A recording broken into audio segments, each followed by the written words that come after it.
Okay.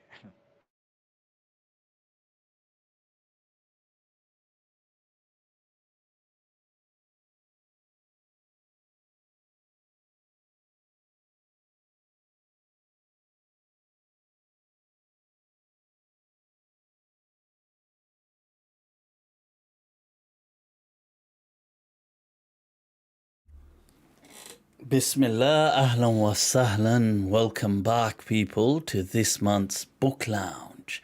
All right, with our esteemed guests tonight, once again, the panel, or those who are present of the panel tonight, we have with us Scorpio and Moss. I'm just going to, and as we begin, just check that the sound is going through fine. Right, so, all right, let me just double check. Um, I'll just put that out there. Right, okay. So, guys, welcome. Ahlan wa sahlan. Right, what is going on? Moss and Scorpio, welcome. Ahlan wa sahlan. Can you guys hear me? You guys can hear me, yeah? Absolutely, well. Can you Yes. hear me? Okay, excellent. Shukran. For the viewers, we have this month's book is, as you saw, it was. I'll just bring up the poster again. You've got it right there. Don Quixote by Miguel de Cervantes. It's one of the first novels that, and arguably maybe blazing a trail for novels to come, especially within the European context. It's an incredibly important book of legendary status that was written by Miguel de Cervantes of almost 4 centuries ago in Spain. So that has been the book of this month's selection. And for various reasons, I mean, we usually, we fluctuate between genres, and more often than not, always taking a look at nonfiction. But this, I thought, was an important text because it had much more than just fiction at play. It is a novel about this character, Don Quixote, and him battling with a delusional sense of reality. But much more important were the undertones. So, yeah, so that's why we chose this. I'm just, let me just, right. So, guys, what were your thoughts about this book? How did you guys feel about it? I really loved the psychological aspects of it. Made me think a lot about like our worldview, what we believe to be reality. A lot of interesting things that you hear right now, like with affirmations and how people say you can like speak your reality. I was thinking about that during the book, and it definitely had a lot of different concepts. And then it was also really hilarious, like their little adventures. So I like how it was able to incorporate all that into one book. Yeah. I mean, did you feel just, as we're beginning this, did you feel that this is much more than a novel, or did it keep the novel aspect to it? I mean, what are your thoughts about that? I mean, for me, I'm not sure. Maybe I was like missing some of the historical context. It gave me kind of like Robinson Crusoe vibes for some reason, like, two best friends, or like a servant and like his master, like just traveling. In the case of Robinson Crusoe, of course, they were like stranded. But it did seem like it was at some point very important, like historically. But I wasn't like, to me, like reading it right now, it still retained a lot of like just the regular fiction vibes that I feel like anyone today could pick up the book and read it as a good work of fiction without having to dig too much into that if they chose not to. Yeah, I mean, definitely, I agree with you that it really keeps its. I mean, it's very clearly a novel, a story, and that too a kind of a fantastical, from an aspect, a fantastical story, and it keeps that all the way through.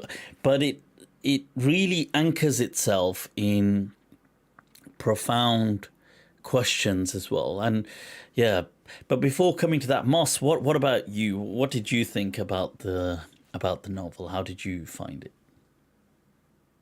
Well, I don't think I can overstate that it was amazing. It was hilarious, and the fact that after what more than 400 years, it's Yeah, still such an important piece of literature. It's still impacting all the techniques and everything that was employed.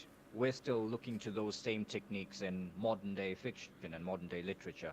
So I don't think I can overstate how important it was, and I did really enjoy it. And as far as the concept of delusions go, I mean, it kind of got me thinking about man's search for meaning. I believe that's how Viktor by Frankl put Viktor it. I mean, Frankl. Yeah, yeah, yeah. So, I mean, spoiler alert, Don Quixote dies before, what's his name? What's the guy's real name? As in, this character that he's been portraying, he kills yeah. him off before the actual guy dies. So, in a way, I thought that was sort of symbolic of, he lost Wow. his meaning in life. He lost his will to live, literally speaking. So, and there are many aspects of how you can Yeah, slice and dice that. But yeah, I was listening to a couple of YouTube lectures on this as well, and one of the guys said, don't binge this novel. You should actually read it over the course of a couple of months and really let it simmer in and soak in everything that it has to sort of offer, because it's got a lot of things to offer. And I think we'll yeah. get into some of that tonight. Yeah, absolutely. I mean, I agree with you that it's something which, even though we had it as book of the month, and so we went through it, and I too, I went through. We shared as well on the Discord channel as well some lectures, some YouTube professors speaking about it, other interesting things, some kind of just articles about Cervantes, and so there was this whole backdrop. But I did feel as well that wow, that this really would have so much more. That there was somewhat of a haste on my part as a person kind of going through this, because we've got to get this done by this deadline, we've got to discuss it, let's go over it. But I could see that, yeah, but the irony is that simultaneously it's also just a story. It, in some ways I feel this could be, it's done in a way that, Cervantes having done this in a way that this could just be a cartoon. Let's say this was a cartoon for kids. 8-year-olds could watch it, and 10-year-olds could watch it, 40-year-olds could watch it, 50-year-olds could watch it. I mean, I think it would give you as much as you can absorb from it. So you could just watch it as, oh, this is hilarious, this is funny, oh, he's fighting these windmills, oh, he's doing this, he's, ha, the old man's gone loopy. And, maybe as a kid, a child is watching it thinking, ha, ha, ha, it's just childlike. But then to a more mature mind, there's other things going on that they are extrapolating, thinking, well, okay, that's interesting. So, yeah, how would we, so to sum this, just say very briefly, summing this story up for many of the people who may listen to this that haven't heard of this story, or maybe they've heard of it, but they've not, they haven't read it. Would you, Moss, in your words, would you sum what goes on?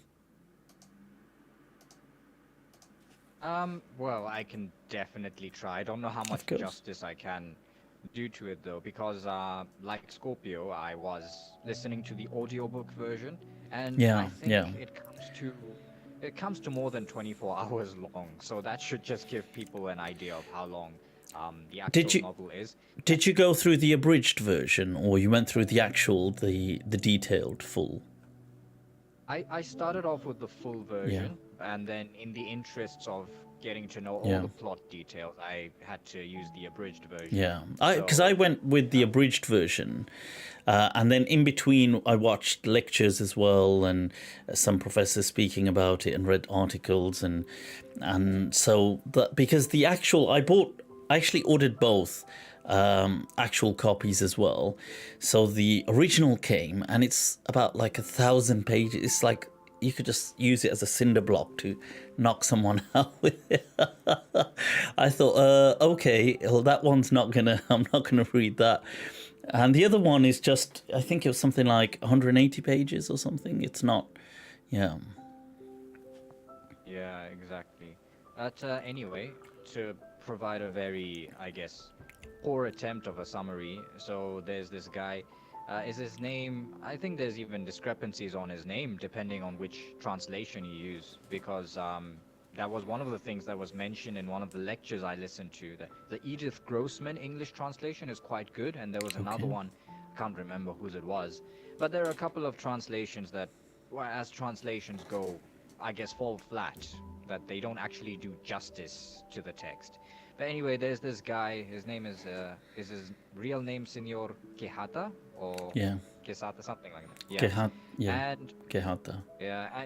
yeah, he spent a good chunk of his life They, just they, reading. they are, they're just a little point there. They are, you're right, there is confusion because they feel that maybe the the Spanish speaking people back then pronounced it with like a sheen.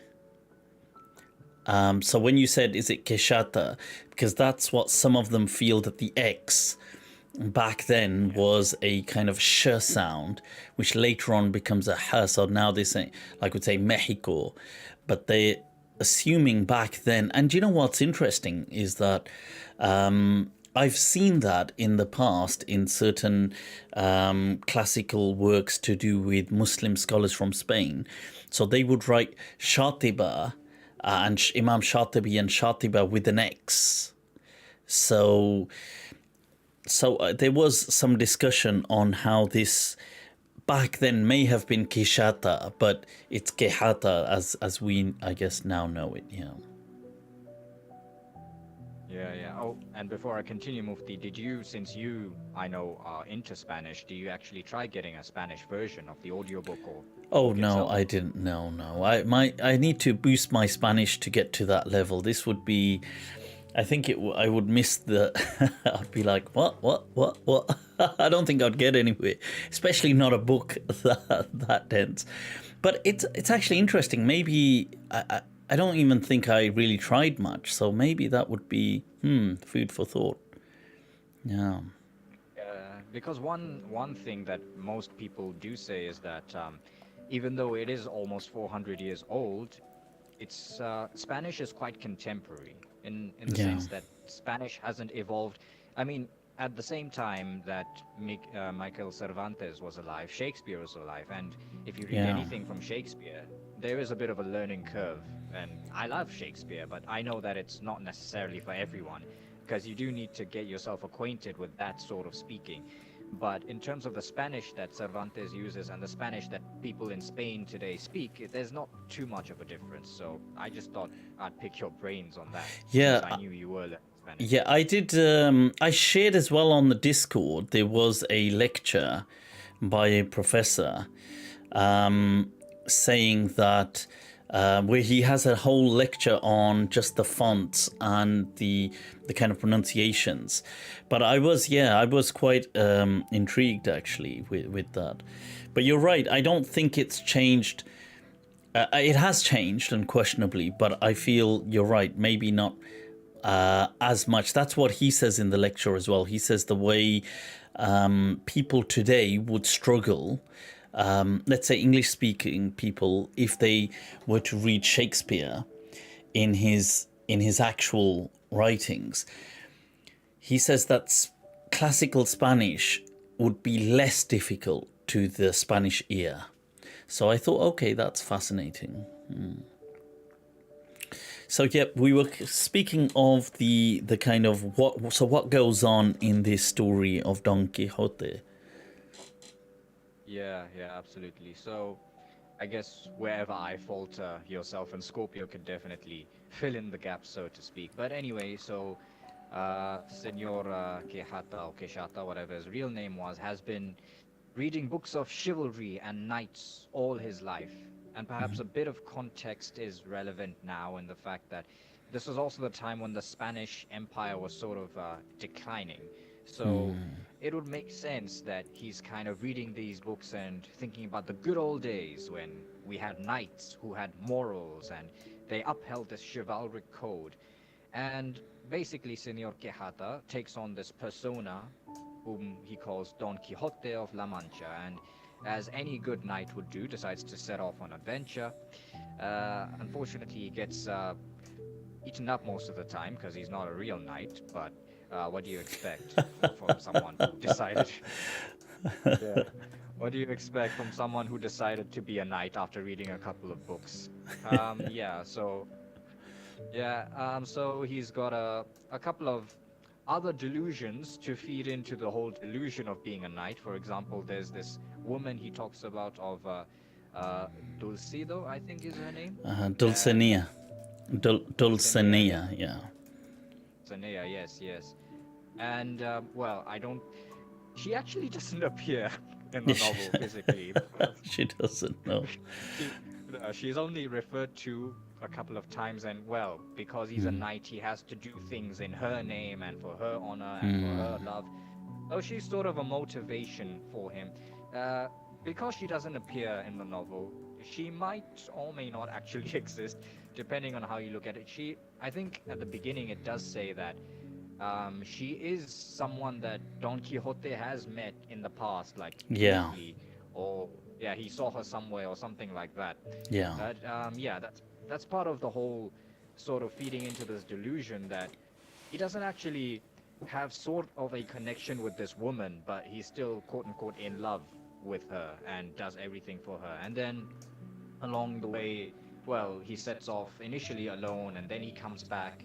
And because of the state that he's in, some of his household members, that's his, I believe, his servant and his niece, they actually say these books are not doing him good. So with the help of the barber and the priest, they actually burn up a couple of books in his library.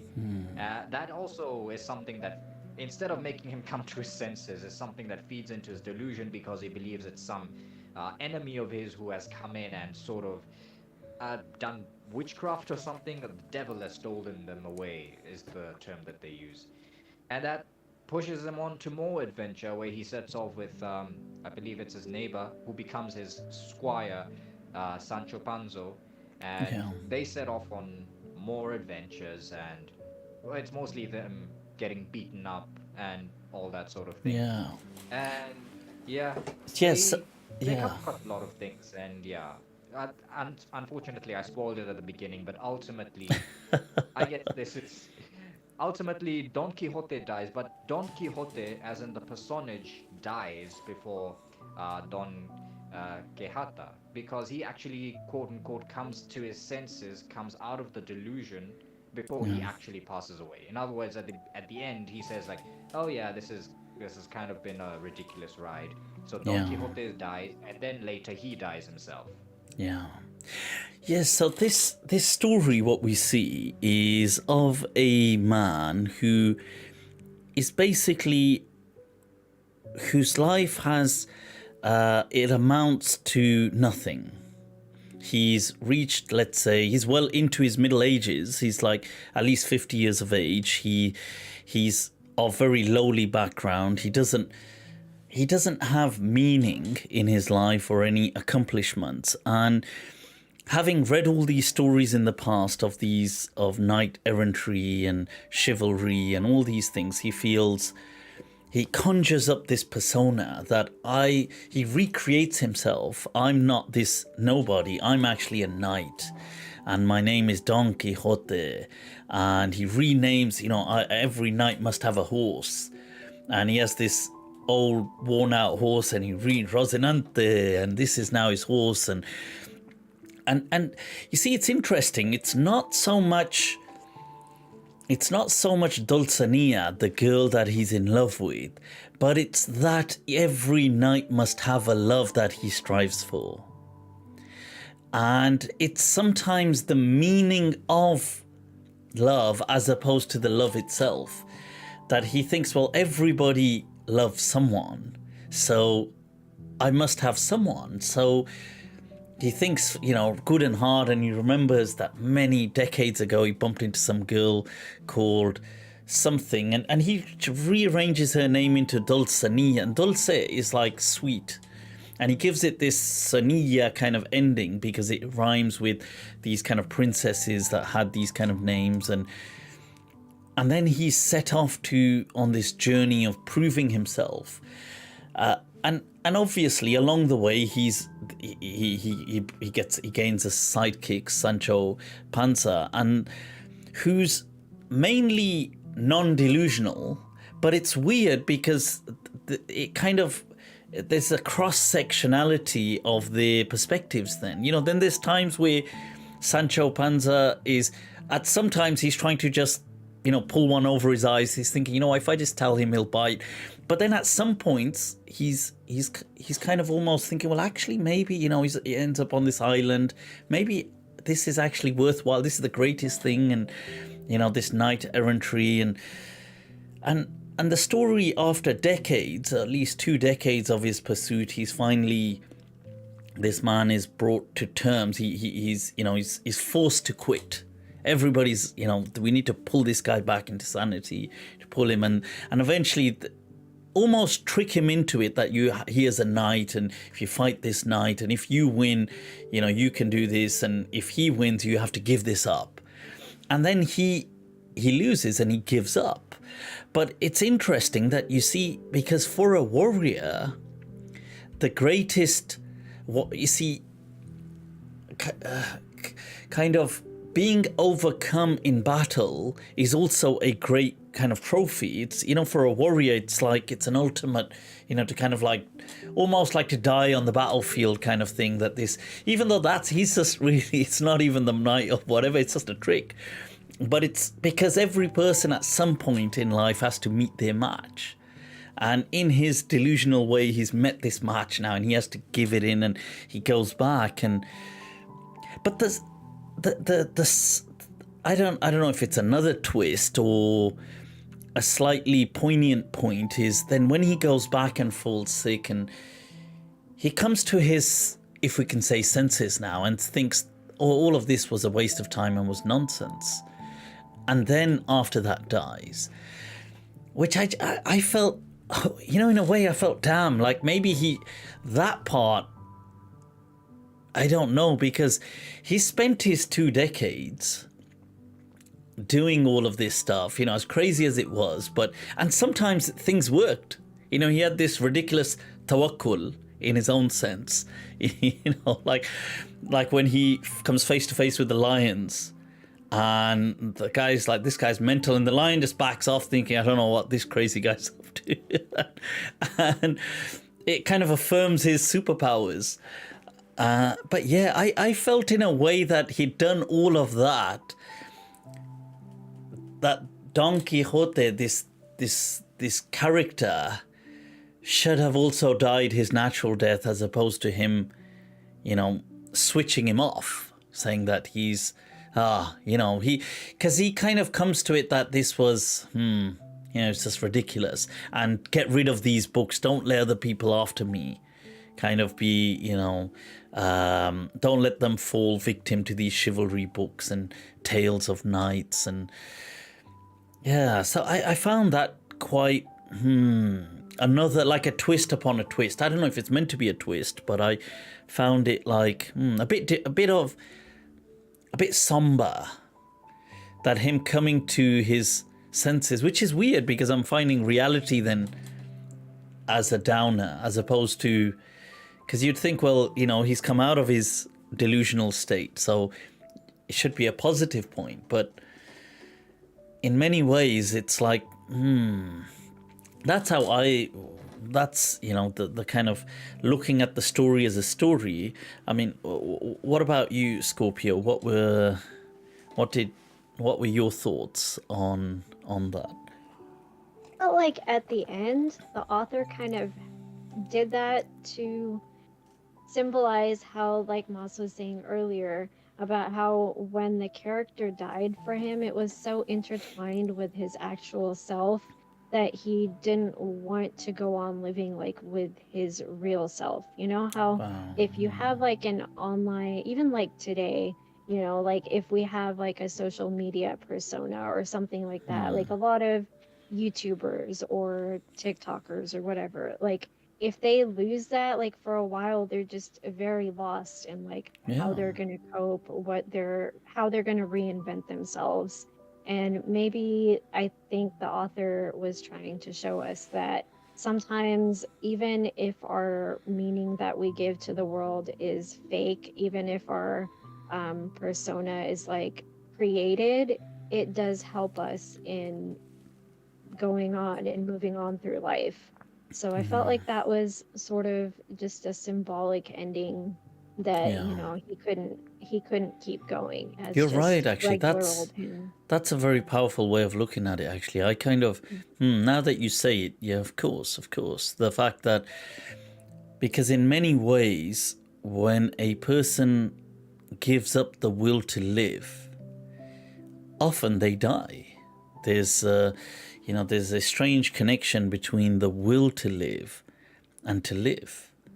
And when people are sometimes so broken, you hear these articles. I mean, you read these articles, people die of heartbreak or people die of loneliness. And you think, well, how does loneliness kill someone? I mean, if there's no physical killing.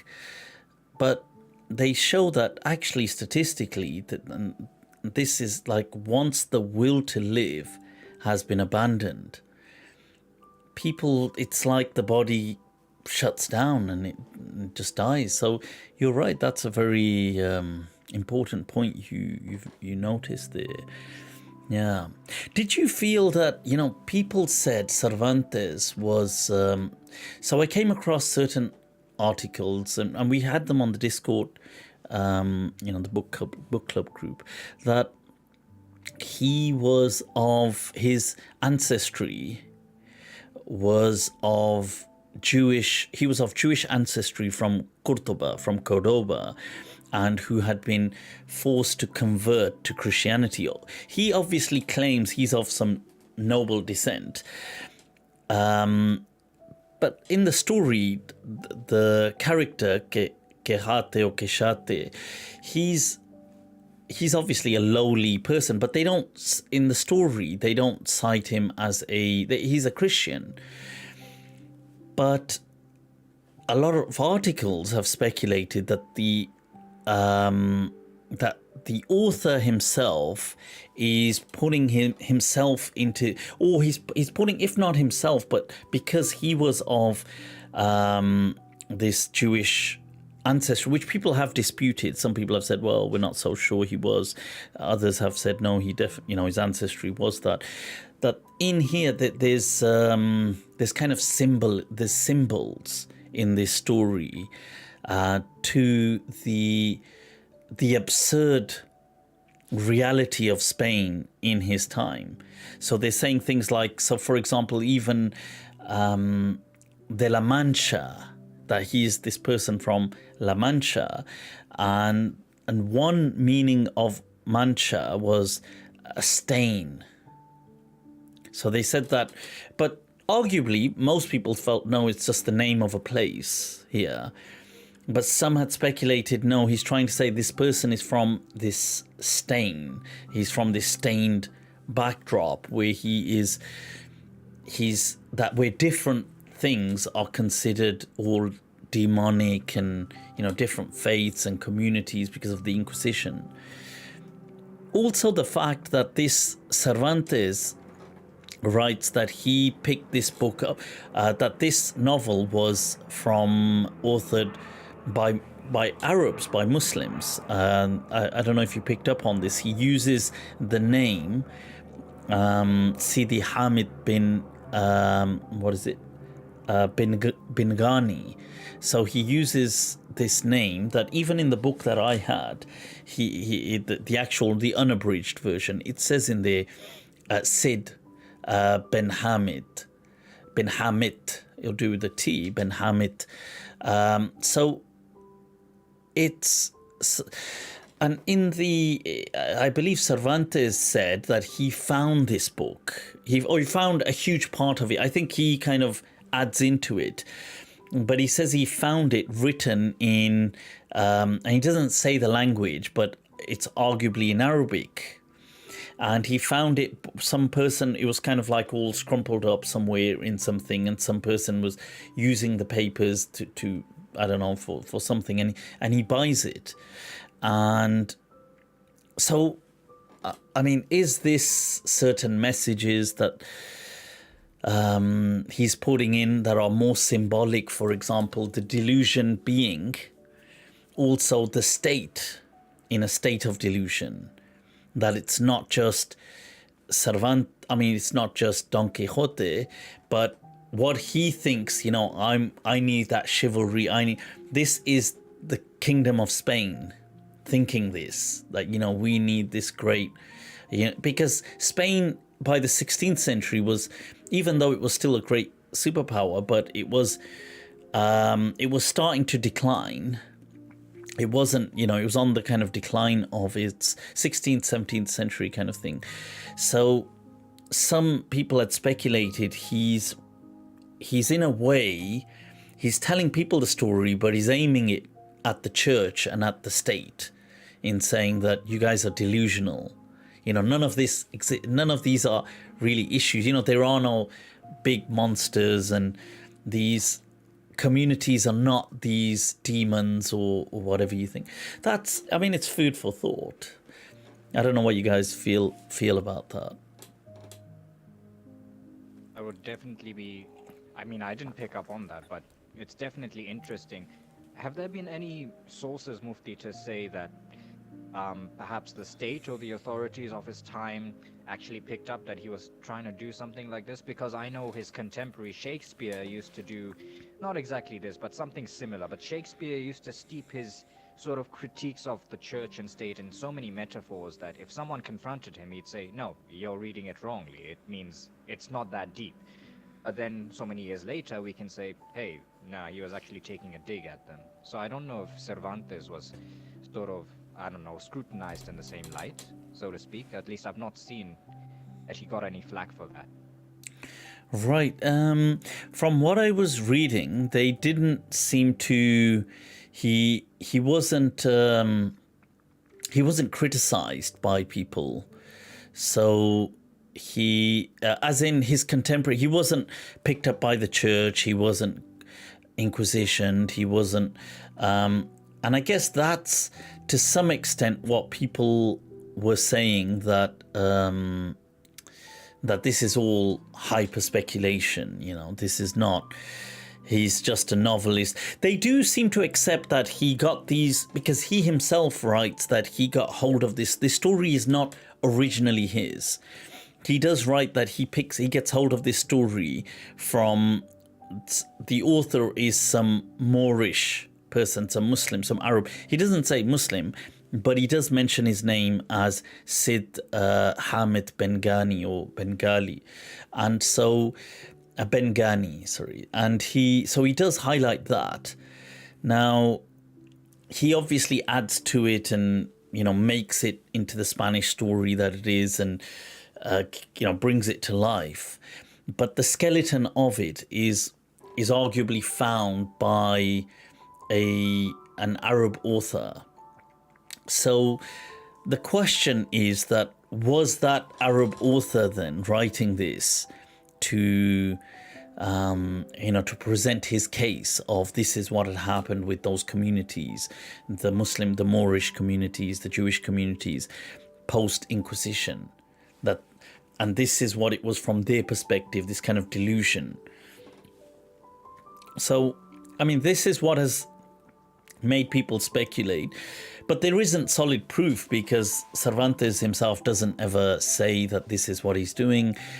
He isn't really troubled by the state or church or anything. You know, he remains who he is. He lives in Madrid. You know, Madrid most. I mean, he does travel around, but he lives in Madrid mainly, and he does have a rivalry with an author in Madrid. But so none of this actually appears. So this is speculation, but it's interesting. It is fascinating. Yeah, definitely. Yeah, I came across some articles that were hypothesizing that Cervantes, like, he invented that whole story that about the Arab who he supposedly got that from, Right, okay. to sort of lend credibility to the history of it. And that was supposed to be sort of like an Easter egg, like it was supposed to be like a delusional, fake Wow. person inside of the novel, is what they were sort of trying to assert. I'm not sure. And in some either way. ways, it could also allow to deflect.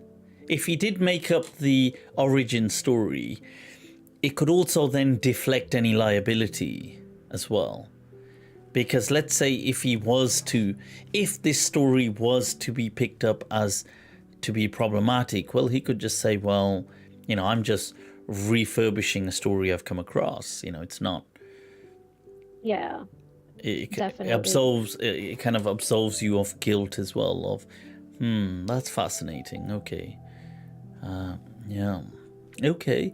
Were there any? I Yeah.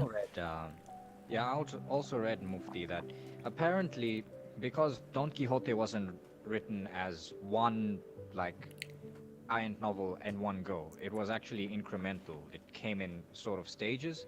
Yeah. So after I think the first part, apparently there was a plagiarist part 2 written by someone else. Oh. So yeah, as in not written by Cervantes himself. So in order to kind of satirize that state of events, as in this plagiarist part 2, he came up with this whole sort of meta-narrative, which is in the book, that he comes across this Moorish guy who's selling this translation of a story of Don Quixote.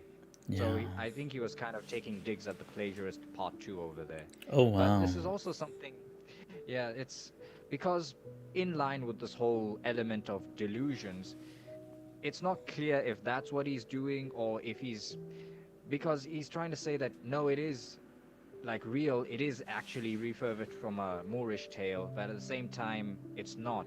So you really have to come up with your own conclusion as to which way you go or do your own research. Yeah. I mean, with the Moorish origin angle, one could also theorize that if it be true that Cervantes himself was of Jewish origin and also feeling the kind of brunt of this Inquisition as a stain, not directly, that was this an angle to say, well, here's this great story which would arguably go on to revolutionize novels and be, you know, a legacy in and of itself. Here's this great story which also is brought to us, even if it's not authentic, but it's come to us by way of these people who we have ostracized as foreigners, who were really very much our own. You know, that they were in Spain 800 years. You know, Muslims, Arabs were in Spain. That's longer than Spain has been Spain now. You know, it's just been 700 years, arguably. So the Muslims had been there much longer than it's been what it has been now. So, and in his time, it'd only been a few centuries, you know. So that's also, I guess, food for thought. That is this another, that, hey, here, this is also from, it finds its origins with these people who we think brought nothing to us. And then the story in itself, almost in an Inception way, is about a man that is delusional about his reality, because he thinks he has some great lofty thing and he's going to achieve something so miraculous, but he's just making a fool out of himself by the spectator perspective. Yeah, I feel that when I think of these things, I think, I can see why people can see that symmetry, thinking, well, maybe there are political messages here. Maybe there's deeper anthropological stuff going on. But yeah. At the same time, Mufti, I think he's trying to make a point of the moral of any story matches the temper of the man telling it. Because when he speaks of this whole, like this translation of Don Quixote, for example, I think he does make interjections at certain points like, oh no, this guy got it wrong here. Because when you talk of, for example, the expulsion of Muslims from Spain, to other people, that's the beginning of a sort of, I don't want to say golden age, but it's a beginning of a good time for the quote-unquote the Catholic Church, or the Inquisition, you can say. That it's time for them to rise. So our fall is their rise. And, at the same time, he's also speaking to, I guess, the messages that Don Quixote has been taking from these books of chivalry, that perhaps they weren't exactly proselytizing, but this was the message that he was taking in. I just thought I'd put in. Yeah, but I do feel that, you see, even though today unquestionably the world is much closer as a global village, but back then too, keeping in mind that, look, Spain had a history, so it had this history of great opulence. So true, it wasn't under the Catholics though, so let's say it was from their perspective, under the Moors, so under the Muslims. So you had the great Cordoba kind of caliphate, so the Umayyad caliphate in Muslim Spain, Cordoba, by Abdurrahman al-Nasir and his predecessor and successors, and in its time it was considered one of the most powerful kingdoms on earth, the most wealthiest, incredibly wealthy, with great discoveries, leading agricultural kind of developments of the age and technology of the age, of course. So sure, I mean, to Christians that may have been maybe a step removed because they didn't feel they were Moors. So, but they still, there was stability, and there wasn't, even though there would have been battles, but people weren't being persecuted for beliefs. Now, with 1492 and the fall of the Moors, and the beginning, and in the few years that followed, the beginning of the Inquisition, the Spanish Inquisition, I think the whole world, and even the common person in Spain, would have known that this is just, it's just utterly, it's just barbaric to the nth degree. It's not, because there was a this convivencia, this living together of different communities, of the Jewish, of the Muslim, of the Christian, for centuries. And sure, they had ups and downs sometimes, but you must keep in mind, they did used to intermarry. They did used to have these, they were great libraries set up, great things, and they weren't like when we think of us now, let's say, as children of migrants in foreign lands. It wasn't like this. It's like, imagine our migrant parents migrated here 300 years ago, and they've all been having children since. It would be very different to how we would see it, because we see it now because we're just one step removed. They just they were born in a different country, came here, or let's say in 2 steps removed. But if this was 300 years ago, and then along the way they mixed as well, it would produce a very different atmosphere.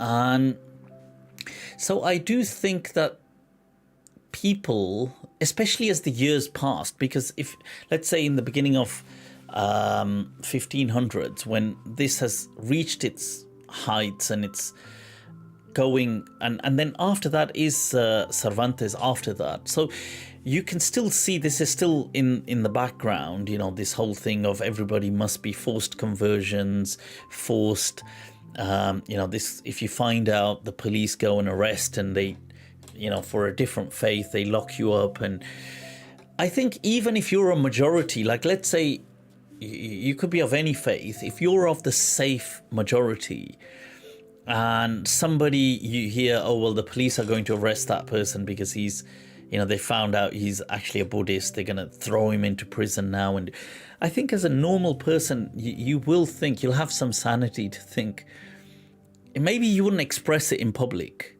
but in your heart, you would probably think, damn, okay, thank God I'm safe. You know, I'm with the majority, but this is way out of order, especially if you've got a history of hundreds and hundreds of years of people all living together. So yeah, I think they would, and considering that rest of Europe were not like that. Even Spain before wasn't like that. Even the Spanish Christians before in their kingdoms weren't like that. France wasn't like, the other countries weren't, that were Spanish, that were Christian, weren't going around forcing everybody to, you know, this was a very Spanish Inquisition.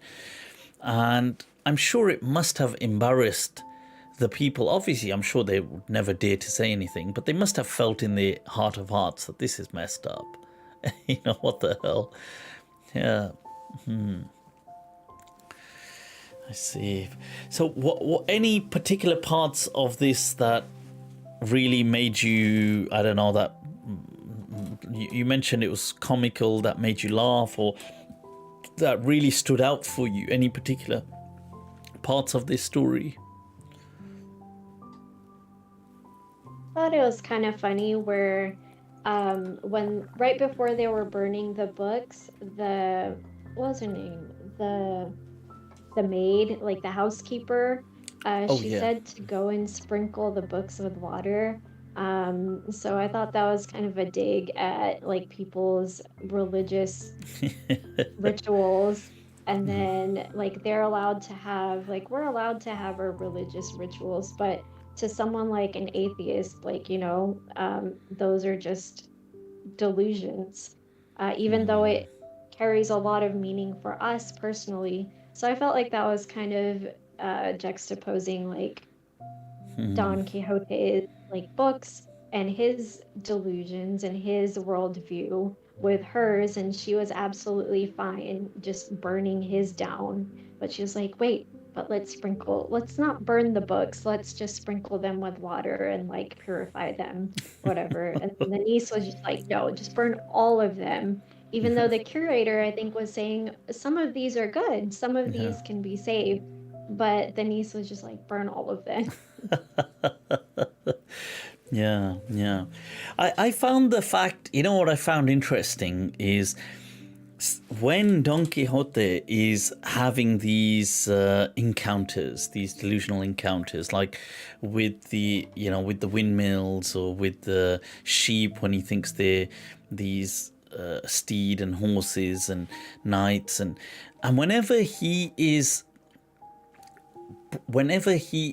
questioned, often by Sancho Panza, whenever he's questioned about, but you know, Squire, there's nothing there. You're just talking to, I don't see anyone. These are just sheep, or that's just the windmill, or that's just. It's fascinating. He shifts between delusion and reality with a link. He says, of course, because they're shape shifting. You know, they are becoming this because they've realized, obviously, that they don't want to be, you know, caught out. Now, there's no, you see, now that's kind of like it locks in the delusion, because there's no comeback to that. It's in many ways, you know, you get people, they'll say, well, this has happened, and they'll say, well, it's because of jinn possession. And you'll say, well, but so whatever answer you give, they'll just say, well, that's because, well, the jinn now knows this is happening, so it does this. And So it's kind of, you see, when you have a story that locks into reality by saying, yeah, of course, I see what you can't, obviously, these are just this. That's because they now know. They're tricking you, you see. So there's no way to overcome that. I thought that's really interesting, because that's how it is for certain people when they have some delusional beliefs. They will give them this shapeshifter veneer that they will say, well, yeah, of course, it's not happening right now, but that's because you're here, you see, or that's because it knows it wants. It's like a foolproof kind of not a plan, but a theory. So yeah, I found that very. I felt like it's definitely something very powerful if you can hone in and use it for the right things. So what was going through my mind was like when you start practicing like intentional gratitude, like I know that they tell you to like reframing your sequence of events, like especially like if you're getting over like a traumatic event, or if you're getting over just like feeling down or something like that, they say you can reframe your either your past or your current life, and you can use that reasoning and look at the bright side and then have like answers for that. So I thought that was kind of interesting how maybe we could look at our own lives in the same way and reframe it. So I felt like the reframing part, like he had that down, except he was reframing to, fit it into his own worldview of like the enchanters, which I felt was kind of like that one that kind of gives away power, because it's like, but in the same way, like him pushing that power on some other being like the enchanters did it in a lot of ways, like I think to other people, like religious people seem like that as well. Yeah. Like God does it. Like of course we like people of faith truly do believe that. But I feel like a lot of atheists or someone else who doesn't believe in that higher power, they're also thinking that like, oh, you're saying the same thing. And I saw it more than that, you see, God. I saw it more because there's the belief of God, but then there's many other layers that people of faith believe in. So obviously some more than others, and some maybe don't, and where there's a lot of tradition comes in, a lot of folklore comes in, a lot of spooky stuff from a distance comes in, demons, demonic possessions, magic, all of these things. I saw it addressing these things more so, that superstitions, people that believe in superstitions, well, you see, because to people who don't believe in them, it's like reading this book and seeing that, well, it would be like the spectator in this story who is seeing Don Quixote going off and, chasing these sheep, thinking he's, chasing this crew of knights, and he's going to fight them, and he's going to, fighting these. I suppose with the lions he was, they were actually lions.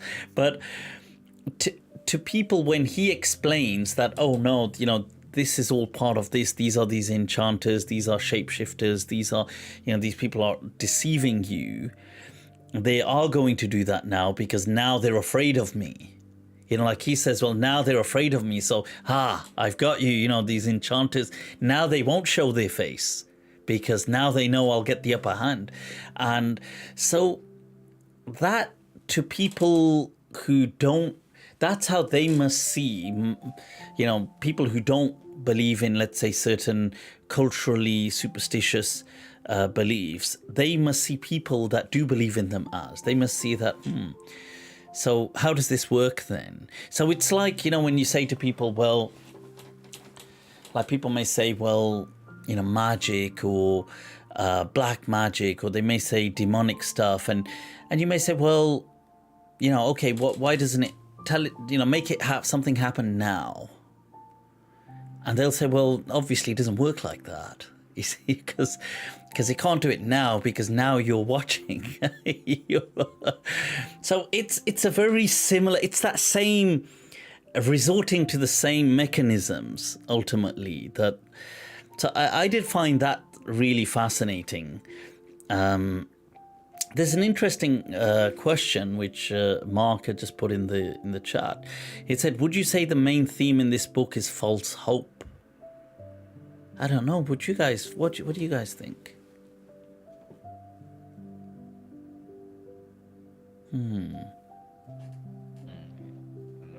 It could be, Mufti, because you see, what Don Quixote is striving to achieve isn't inherently malicious or bad. I mean, if we look at the context of the empire in decline, what Don Quixote is calling for is a return to the good old days when men were knights, they honored women, they had this chivalric code which they stuck to, and sort of embodying that, obviously going about it in a wrong way, but if you just look at that as a concept, taking the empire back to its glory days, so to speak, that's not a bad concept. As far as false hope goes, I'm not sure that, of course, Don Quixote went about with that worldview, but I'm not sure it was actually conveyed that he was hoping other people would fall in line with that, because besides Sancho Panza and a couple of other people who just played along with him, they didn't actually believe in his worldview. Yeah. It didn't look like people were going to, fall in line or actually take in what his message was, which is that we must return back to the good old days. And it's So, I'm not interesting, sure. that he isn't psychotic in the sense, there's the scene where he's searching for Dulcinea, and he says to Sancho Panza that, look, we must find her, she's the most beautiful girl in town, and she's a princess, and she must have her maidens around her, and come on, go and ask for her. And then Sancho thinks to himself, well, he thinks, well, Don Quixote is obviously delusional, so I could just point at any girl. What does he know? I just have to tell him that, look, there she is. So he sees this girl coming with these three girls coming, and they're just working girls. They're just these kind of maidens that they're all scruffy, and you could tell they've been working in laborious kind of labor work and menial tasks, and they're kind of dirty and scruffy, and he goes and tells him, he says, Esquire, I found her. I found her. And he says, where? He says, where? He says, look, there she is. The princess is coming and she's being escorted by her too. And he says, where? He says, where? He says, but I can only just see some scruffy girls, some maidens. Where is she though? And he's like, no, that's her. And he's like, no, but I can just see these dirty, scruffy girls coming. Like, where's the princess? And he clearly isn't...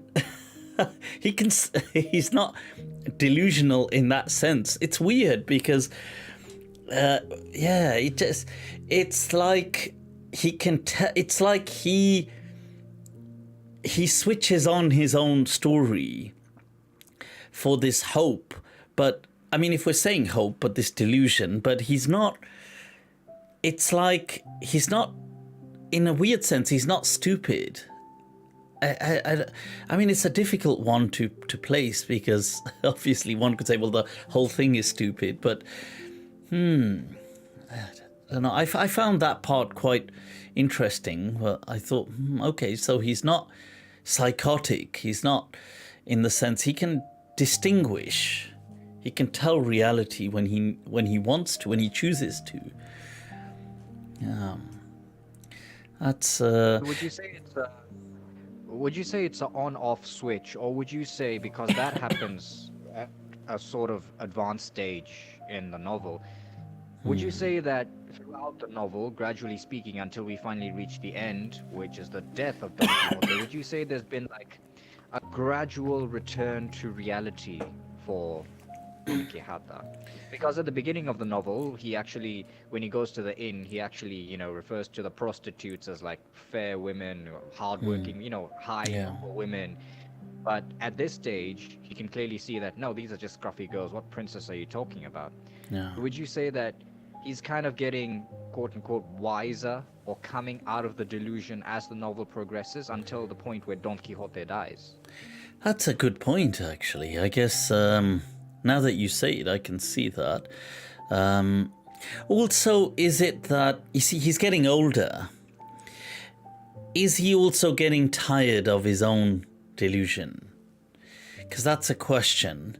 Obviously, it's not clearly answered, but let's say in the subtext, is he growing old of his own tales? Is he getting tired and exhausted and thinking, that's enough of an adventure, because it spans out about 20 years, I think they state. So, yeah, but it touches, this touches on this theme of delusions. Now, you see, because a question could be asked, were Don Quixote's delusions bad for him to have? Would his life have been better without them? And by extrapolation, everybody's delusions.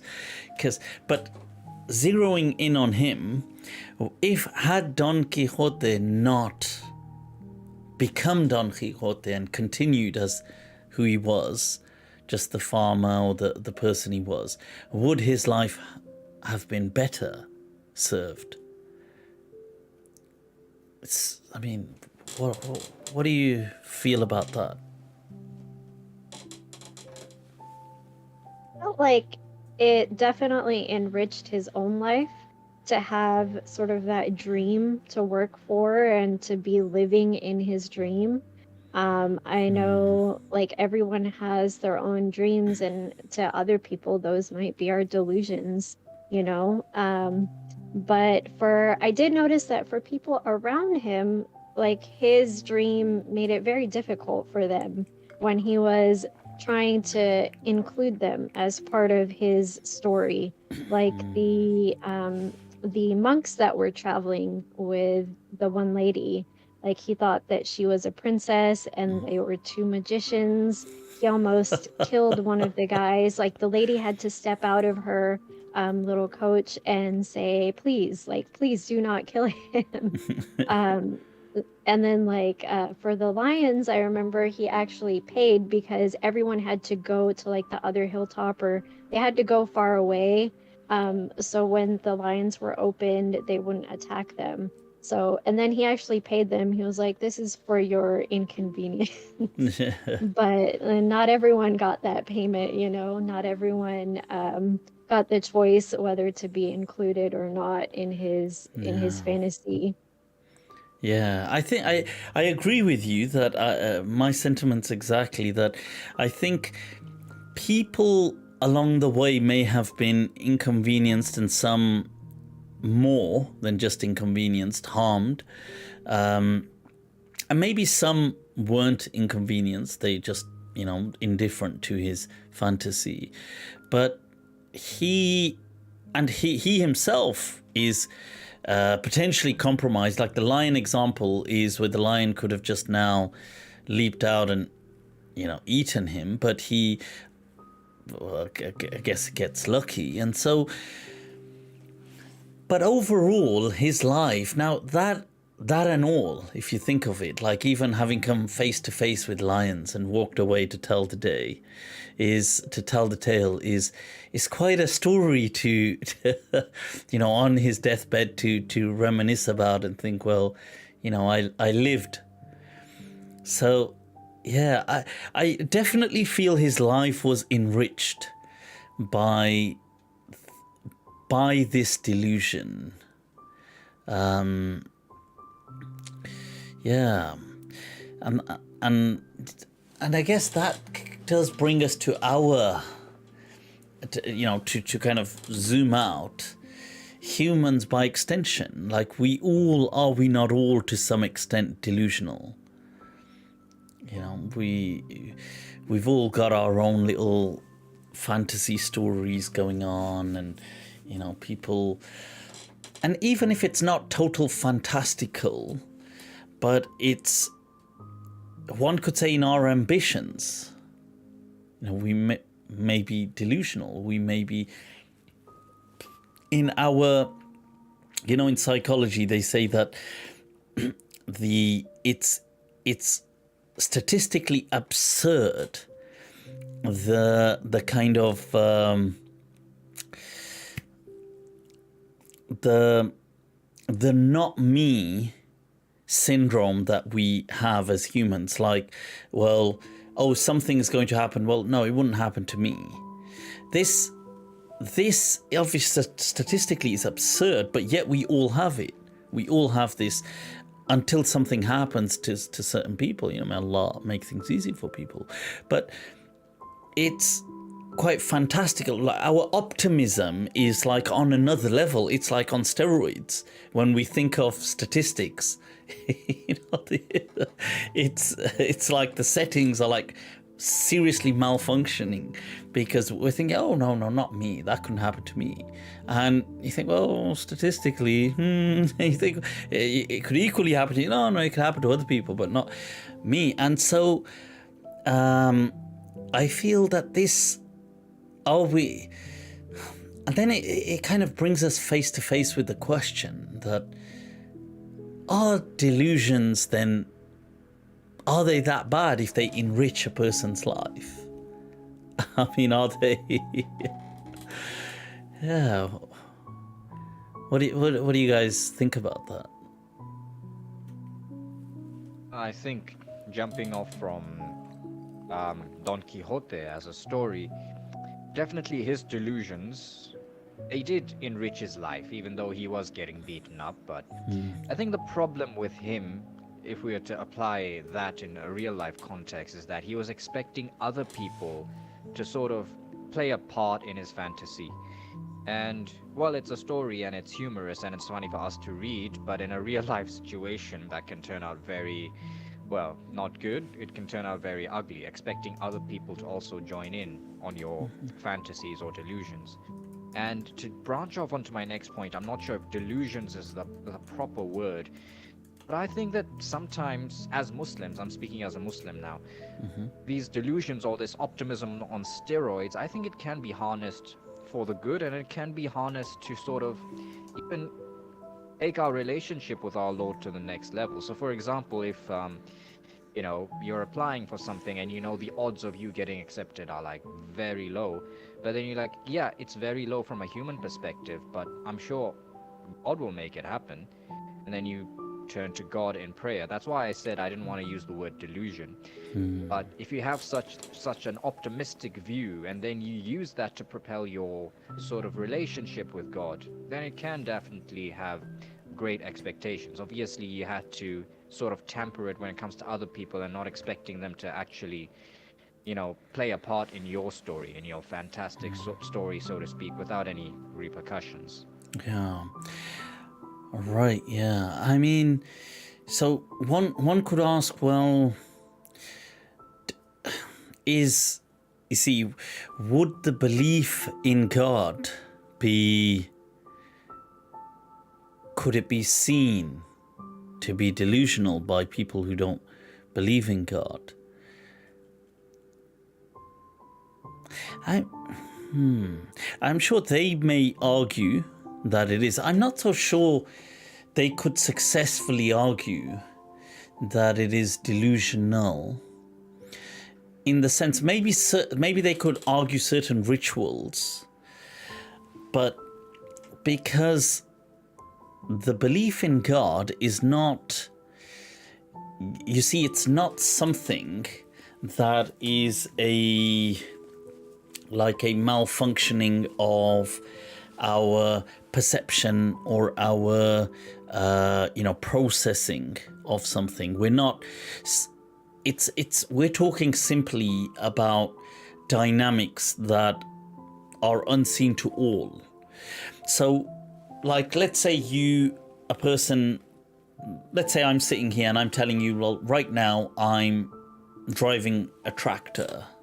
I'm sitting here driving a tractor, and everybody around me can tell, no, you're just sitting in that chair.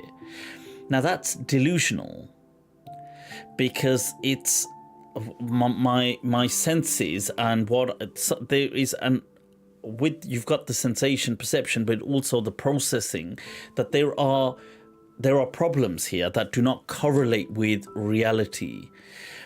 And to me, they clearly do, which is the delusion, because I'm saying, if I say, well, I'm holding here, this is a turtle, and it clearly isn't. So, whereas when we speak of something that none of us are privy to directly in terms of access, so none of us can say that, nobody can prove that God exists or doesn't exist.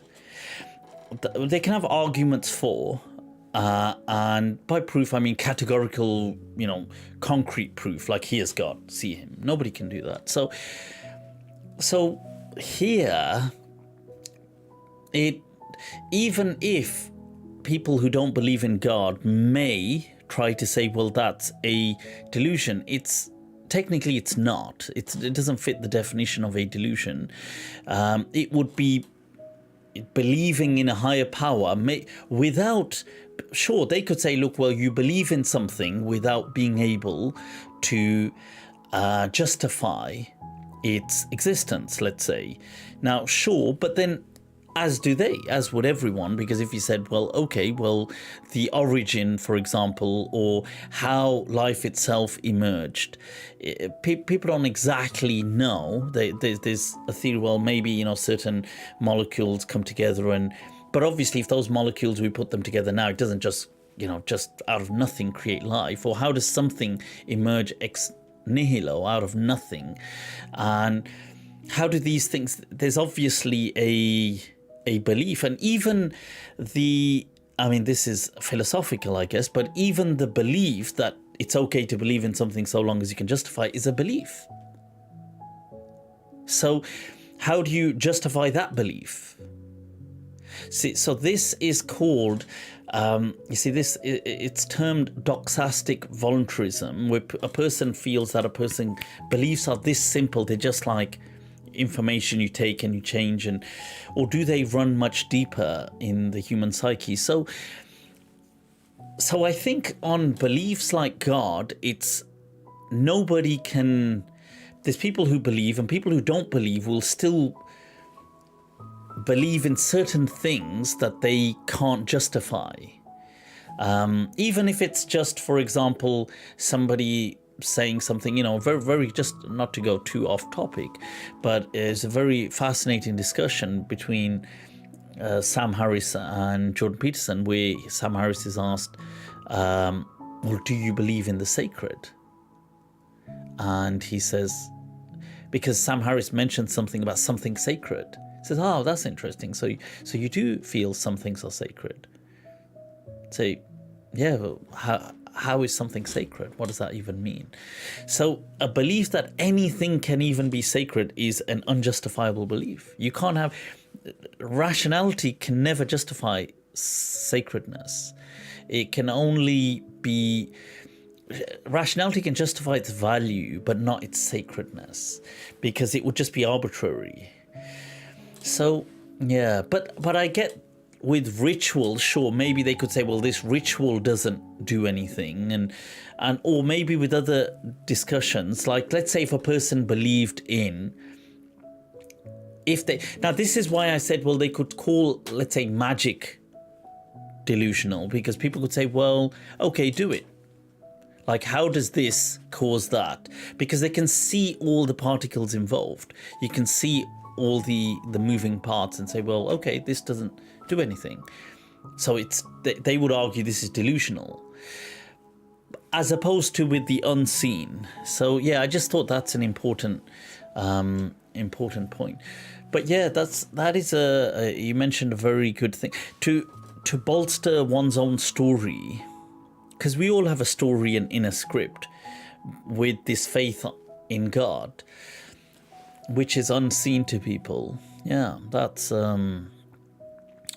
But in life, we do, you see what, we do have delusions in the sense that, I guess, with our stories, and sometimes they link to our ambitions, and we consider ourselves much more capable, let's say, than we actually are, or we consider ourselves much more lucky than statistically we are to be, and then some of these things carry us through. They make stuff happen because somebody has such a belief that they pull it off. It's crazy. There's a quote by Charles Bukowski where he says, I've never met a man I'd rather be. Now, even if that is a delusion, it's a lucky one. And that's like incredibly profound. I remember when I first read that, I thought, wow. What? I thought, kya style hai yaar. I thought, the guy had attitude and style. Bukowski.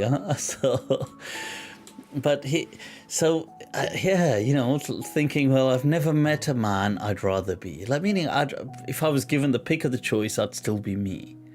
He says, now, even if that is a delusion, it's a lucky one. Because in a way, well, I'm stuck with me anyway. It's not like it's going to really happen. So even if that is a delusion, it's one hell of a lucky one. So, yeah. That kind of ties into, have you read about like people doing like affirmations and how they think that if you are saying like these words of affirmation and repeating them a certain time per day, and you're just thinking about them over and over again, like you eventually will start becoming like that person. Have you come across those things? Yeah. As in, those things will start to happen, you mean? Or you will... Yeah. Like, I feel like it's a bit more nuanced than that. Like, I know people will say, like, that the universe will start making those things happen, but I feel like maybe, like, you produce that kind of change in yourself and how you view the world. So if you're thinking about something more, you're going to be recognizing those opportunities in the world and, like, taking them. And that kind of reminded me about, like, delusions, too, because, like, they usually say, like, just write whatever, like these words of affirmation, they're not realistic to like someone else, but like you believe in them, and they're often like grand statements, and then people will just keep reminding themselves of it, and then I don't know if it's kind of like you hear it enough that your subconscious mind just believes in it, or if you're just being more aware throughout the day of how you can become that kind of person. Yeah, I do think that there is a to achieve it than people who didn't. So when they got their counterparts in this study, and what was actually really fascinating was they found that those who, when it came to negative expressions, they were even more likely. I think like 7x, like so much more likely for that to be that way, eventuate, as opposed to those who did not articulate it.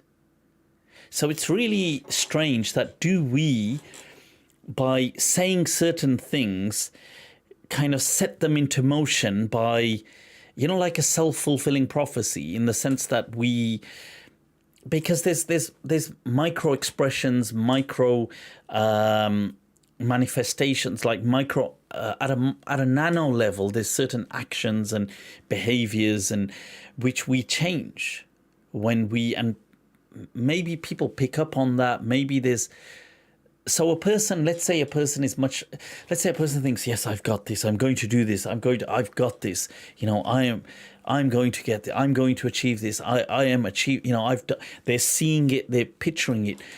Now, when they turn up, let's say they are even a notch more confident, that vibe that they kind of imbue, that they kind of ooze out and carry, it's picked up by people. And the same with negativity, like you find this victim aura, that they find sometimes people who are victims are more likely to be victims again, as opposed to other. And it's like a kind of vibe, an instinct that people give off, because, you know, they're acting a bit, and then it catches the attention of these, you know, people that are preying in on them. And so, yeah, the studies did find that people, by expression, by expressing the will and intention to do something, you're much more likely to achieve it. But this is weird. They also found, now here's strange. This is with yourself, though. They found if a person is to express something in front of people. Right, has this disconnected? Oh, right. Yeah, they found that if you are to tell people your plans, you're actually less likely to achieve them, which is really strange. So it seemed to be that those people who did not tell other people about their plans, generally speaking, I don't mean that maybe they discussed it with one or two, but they didn't generally say, okay, so this is my plan for this. I'm going to achieve this. I'm going, you know, telling people. Those people who told were less likely to achieve them. So that's quite a whoa. Okay, so what's going on there? And they can't exactly tell why, but they just found that people who generally kept it to themselves and worked on it were much more likely to achieve it. I think one hypothesis that they proposed for that being the opposite, that if you tell people you're less likely, was that your subconscious was thinking that you already did the thing, and every time you're talking about it, you thought you already did it, when in so reality, you kind of kill the momentum, isn't it, to achieve it? Yeah. I thought that, without having read that, that's what I thought. I thought about this, and I thought that's really weird. But then I thought, damn, that's actually true. Every time I would tell people, I'd never ended. I thought that's bloody use, And the times I wouldn't, I would just focus on it, maybe discuss it with just one. But that's more discussion, not. It's more, there's difference in discussing to execute in order to, and there's telling people, hey, I'm going to do this. And I was thinking this, I thought that, when I would tell people, you almost kind of get this, almost like a reward as though you've done it, like, or a part of it, like you feel, yeah, like I've got this sorted. And then you think, acha, you got this sorted.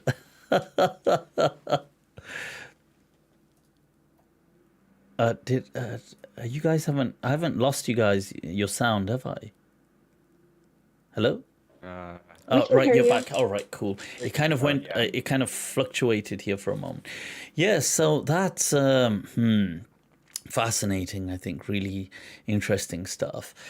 But yeah, so guys, I think this was, it was an interesting read. We kind of did a lateral jump to a different genre here to what we usually encounter. But yeah, I appreciate the input, your thoughts, discussion on it. I think it's been interesting. I thought, it's different, but to me, because the book had these underlying principles, I thought, well, this will be interesting, plus it's Europe's, perhaps arguably amongst Europe's oldest novels. So why not? Let's kind of have at it and see, what that does. But yeah, shukran. I'm really grateful that we've kind of spoken about it, discussed it. I know that the timing was a bit crammed with Eid just within a few days. So, guys, muchas gracias for that. I appreciate you guys taking the time out and sharing this. I know, Moss, you've got a busy schedule, and Moss is like, yeah, these guys have got me stuck here. I've got stuff to do. Moss is thinking, unlike these delusional people, I, in my real world, have got stuff to do. But no, seriously, man, shukran. So, Shukran for that. I think we'll, unless there's something to add, we'll wrap that up. Yep. Is that I just wanted to thank you. sure? No, absolutely. De nada, absolutely. Most welcome. And what we'll do is we'll discuss in the group as well about this month's book. Like I mentioned, there's 2 or 3, and we can just vote in whichever one, and we'll go for that. But I do. They all. I think it's now an unspoken condition that it should have an audible book with it as well, an audio book. I think now that's the unwritten constitution. So we've got that. So I've that's being kept in mind at all times. So guys, shukran. Those of you just tuning, those of you that have watched this, and do leave a comment, share your thoughts, get in touch, any recommendations, any books you guys think we should read up on, let us know. Other than that, have an awesome time, people. Signing off, and you know where to reach out to us on Instagram or Patreon. Take very good care of yourselves.